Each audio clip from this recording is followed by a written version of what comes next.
So good morning to all of you. आप सभी का आपके अपने यूट्यूब चैनल एग्ज़ाम की में स्वागत है। हम लोग कंटूर पढ़ रहे थे।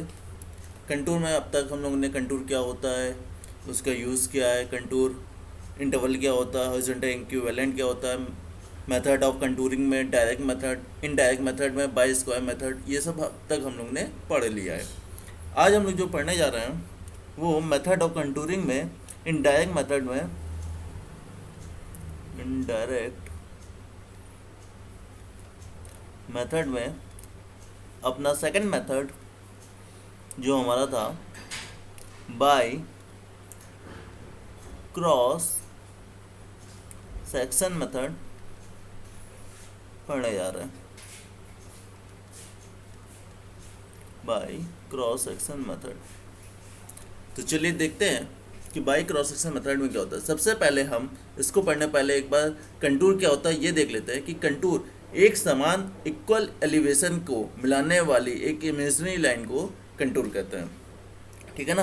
अब क्रॉस सेक्शन मेथड में क्या होता है कि मान लेते हैं कि अगर हमें क्रॉस सेक्शन मेथड का यूज़ हम तब करते हैं जब हमें किसी संकरे रास्ते का या फिर किसी कैनाल का, रोडवे का या फिर रेलवे का हमें कंटूर चाहिए होता है, ठीक है ना। तो अब मान लेते हैं ये हमारा कैनाल है, इस कैनाल का हमको कंटूर चाहिए, ठीक है। ये हमारी कैनाल है। अब क्या करते हैं, सबसे पहले जो लेंथ के अलोंग होती है वो लॉन्गिट्यूडनल एक्सिस कहलाती है, जो विड्थ के अलोंग होती है वो क्रॉस सेक्शन में होती है, ठीक है। तो इसके लिए हमें क्या करना होता है, इस कैनाल का हमको सेंटर फाइंड करना होता है। मान लेते हैं ये हमारा सेंटर है, ठीक है ना। अब इस सेंटर के अलोंग हमें एक लाइन खींच लेते हैं, सीधी लाइन, ठीक।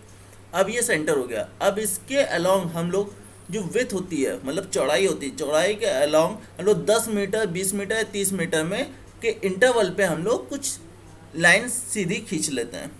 हम लोग यहाँ पे 10-10 मीटर का इंटरवल रखते हैं, 10 मीटर का, 2, 3, 4, 5, 6, 7, मतलब कि जितना बड़ा आपकी कैनाल होगी वहाँ तक, जितना जहाँ तक का भी हमको कंटूर चाहिए होगा वहाँ तक हम लोग ऐसे सीधी लाइन खींच लेते हैं। अब इस सेंटर लाइन के पैरेलल में हम लोग एक लाइन और लेफ्ट में, एक लाइन राइट में भी ऐसे सीधी खींच लेंगे।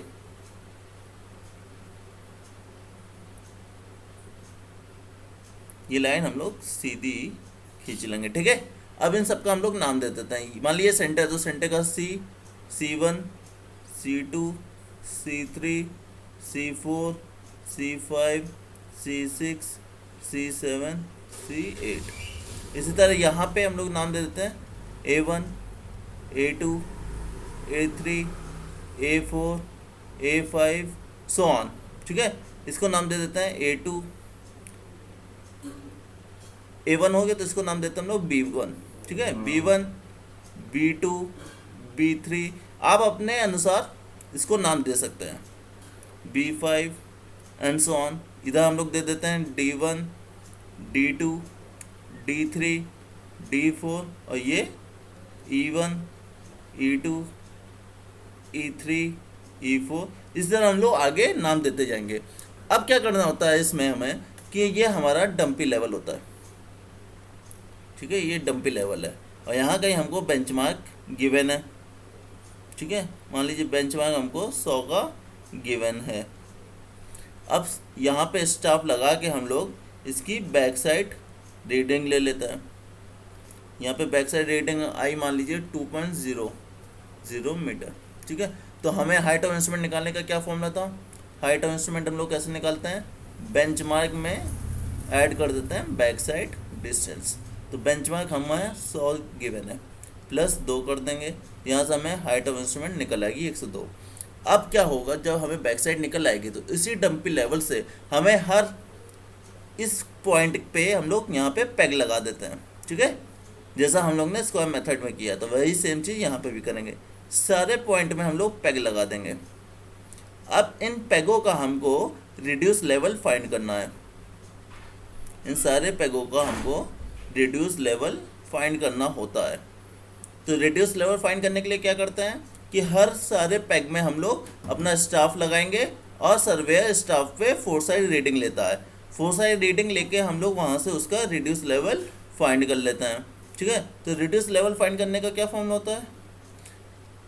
हाइट ऑफ इंस्ट्रूमेंट में से हम लोग फोर साइड रीडिंग माइनस कर देते हैं। अब मान लेते हैं कि हाइट ऑफ इंस्ट्रूमेंट में 102 आ गई थी। हर जगह का जो भी हमारा रिड्यूस फोर साइड आएगा वहाँ से हम लोग रिड्यूस लेवल फाइंड कर लेंगे। तो एक एग्जांपल के तौर पे हम लोग यहाँ पर रिड्यूस लेवल मान लेते हैं कि यहाँ का आया 99, 100, 101, 98, 99, 99, 98, 100। इस तरह हम लोग आगे का रिड्यूस लेवल फाइंड कर लेते हैं। ठीक है ना, यहाँ का भी लिख लेते हैं कुछ 100, 99, 98, 100 इस तरह। अब हमको मान लीजिए कि फर्स्ट कंटूर हमको बनाना है 100.5 का। तो अब यहाँ देखिए कहाँ होएगा, ये 100, ये 101, मतलब ये वाला 101 हो गया, ये वाला 100 का रिड्यूसर। तो इनके बीच में हम लोग यहाँ पे भी अपना इंटरपोलेशन मेथड यूज़ करते हैं। तो यहाँ पे इंटरपोलेशन एक तुक्का मारते हैं, तो तुक्का मार के हम बता सकते हैं कि इसके बीच की जो दूर होगा वो हमारा 100.5 का रिड्यूस लेवल होगा। ठीक है ना, तो एक यहाँ हो गया हमारा, इसको हम लोग ऐसे कर लेते हैं। अब ढूंढिए दूसरा। अब हमको 100.5 मान लीजिए ये 100 है, इसके आगे वाला हमारा 101 का है, तो इसके बीच की जो आएगा वो हमारा रिड्यूस लेवल 100.5 का होगा। ठीक है, और यहाँ का मान लेते हैं 101 का है, तो इनके बीच का जो आएगा वो हमारा 101 का। तो इस प्रकार इन सारे पॉइंटों को हम लोग एक इमेजिनरी लाइन से अपने ड्राइंग शीट पे ऐड कर लेते हैं। ठीक है, तो ये बनने वाला कंटूर हमारा किसका होगा? 100.5 का होगा। इसी प्रकार सेम करेंगे, जैसे हमको मान लीजिए सेकंड कंटूर बनाना है। सेकंड कंटूर हमको 99.5 का बनाना है। तो देखिए कहाँ का आएगा, पहला तो 99 100 के बीच में यहाँ आएगा, ये वाला 99 का ये है, 100 का ये, तो इनके बीच के बाद जो आएगा वो क्या होगा? 99.5 का। और ढूंढिए कहाँ आएगा, ये 99 है, ये 100 है, तो इनके बीच का जो आने वाला होगा कंटूर वो हमारा 99.5 का आएगा। यहाँ कहीं पे हमारा 99.5 का, क्योंकि ये 99 है और ये 100 है। तो इस प्रकार इन तीनों को मिला दीजिए। ठीक है, तो ये बनने वाला कंटूर कौन सा होगा? 99.5 का होगा। तो यहाँ पर भी हम लोग इंटरपोलेशन का हेल्प लेके अपने कंटूर को बनाते हैं। तो इस प्रकार हम लोग क्रॉस सेक्शन मेथड का में कंटूर को बना लेते हैं। तो चलिए अब आगे देखते हैं इसमें कि अपना एरिया कैसे होना चाहिए। चलिए अब इसके बारे में हम लोग थोड़ा सा देख लें कि क्रॉस सेक्शन मेथड का यूज़ कब करते हैं। जब हमारा एरिया क्या होगा? लार्ज एरिया होगा। क्योंकि हमें कब यूज़ करते हैं? जब हमें कैनाल का यूज़ करना होता है, रेलवे बनाते हैं, रोड का बनाना होता है, तो हमें ये वाला मेथड यूज़ करते हैं। इसलिए का मतलब कि हमारा जो एरिया होगा वो लार्ज होगा। ठीक है, अब एक्यूरेसी देख लेते हैं।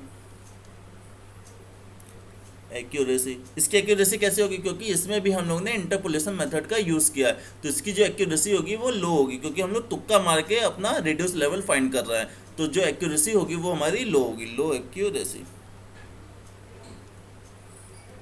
थर्ड देखते हैं स्केल।